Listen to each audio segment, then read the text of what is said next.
tous amis de la bille, on se retrouve pour une nouvelle vidéo sur ma chaîne YouTube et cette fois-ci nous allons parler d'une réplique. Et oui, je suis enfin majeur donc je vais pouvoir enfin vous présenter des répliques sur ma chaîne YouTube. Donc je vais vous présenter une de mes répliques, la CM16 SRXL de chez GG Armaments. Donc, voici la boîte. Donc une boîte assez sommaire, simple. Il y a quand même, on voit quand même une image de la réplique. On voit que c'est coché standard, parce qu'il y a deux packs possibles, donc le standard et le combo. Donc le standard en fait c'est qu'il n'y a ni le chargeur de batterie ni la batterie compris dedans. Donc on va tout de suite regarder l'intérieur de la boîte. Donc on remarque tout de suite qu'il y a un peu de paperasse. Hop, de chez GG Armaments. Aussi un petit fascicule de la réplique où on voit les différents modèles de cette réplique. Donc il change juste la longueur, le SRS, le SRL, le SRXL. Donc je possède la réplique la plus grande. Donc il y a 6 pouces, 9 pouces et 12 pouces.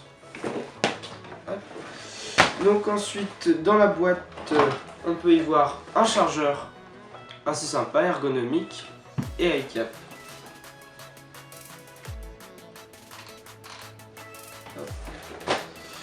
Ensuite, il y aura, comme la plupart des répliques, une tige de débourrage.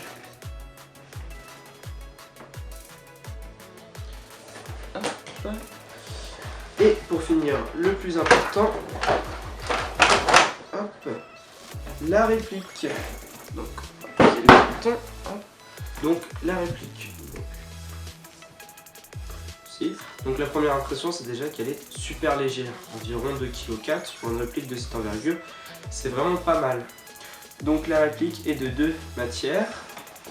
Donc le corps qui est en polymère et le garde-main qui est en métal. Donc vraiment de très belles finitions sur cette réplique. J'aime beaucoup.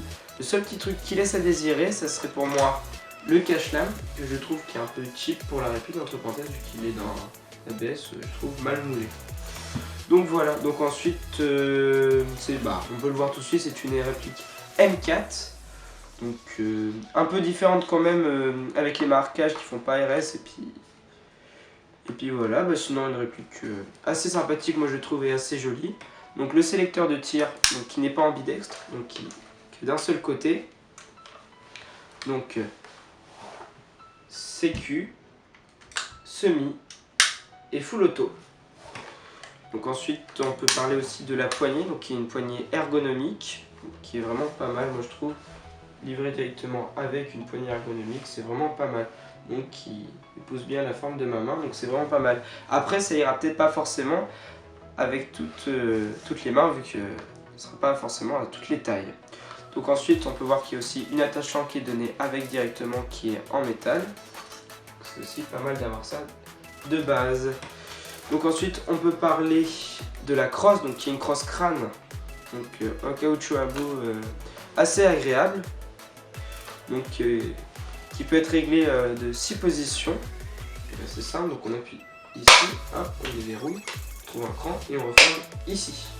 Donc pour accéder à l'emplacement pour la batterie, c'est tout simple, il suffit d'appuyer sur ce bouton, hop, et de l'empêcher, et comme ça il y a les connectiques qui apparaissent. Donc, hop, on va faire sortir les connectiques et on va pouvoir manger une batterie.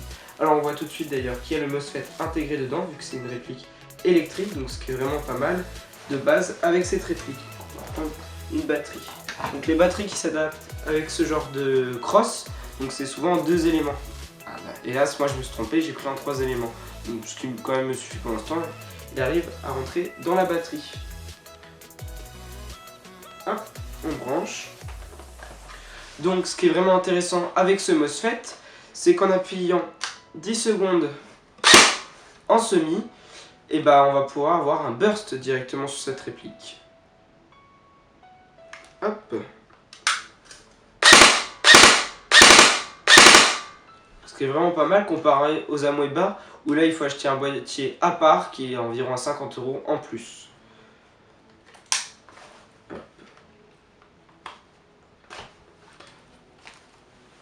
Donc comme je le disais tout à l'heure, c'est une réplique de type M4. Donc bien sûr, avec des chargeurs M4. Donc on va voir tout de suite s'ils sont compatibles avec la plupart. Donc ici j'ai deux autres chargeurs, un de type Amoeba. Il tient parfaitement et s'enlève très facilement. D'ailleurs le bouton d'éjection du chargeur est ambidextre lui. Ensuite on va passer à un chargeur D-Boy.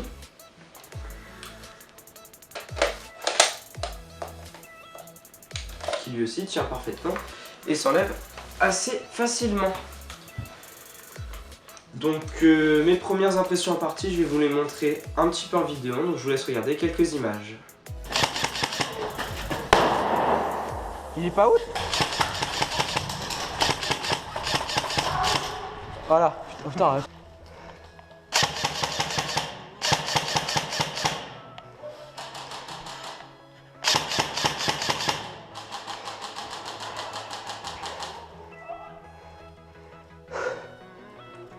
Et on se retrouve pour mes impressions après ces quelques parties.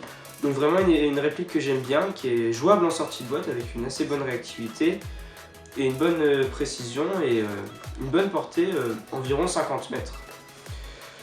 Donc je pense qu'on va passer à la conclusion. Donc pour moi c'est une réplique vraiment bien et en sortie de boîte. Donc vraiment il n'y a pas grand chose à changer, même pratiquement rien.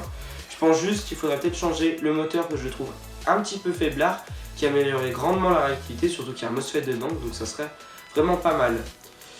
Alors sinon pour les upgrades, on peut... donc c'est une V2 si on veut changer, et le canon de base peut-être à changer si vous voulez vraiment plus de précision, parce que le canon de base est un 6,08. Donc voilà pour cette vidéo, j'espère qu'elle vous aura plu, et on se retrouve très vite pour de prochaines vidéos.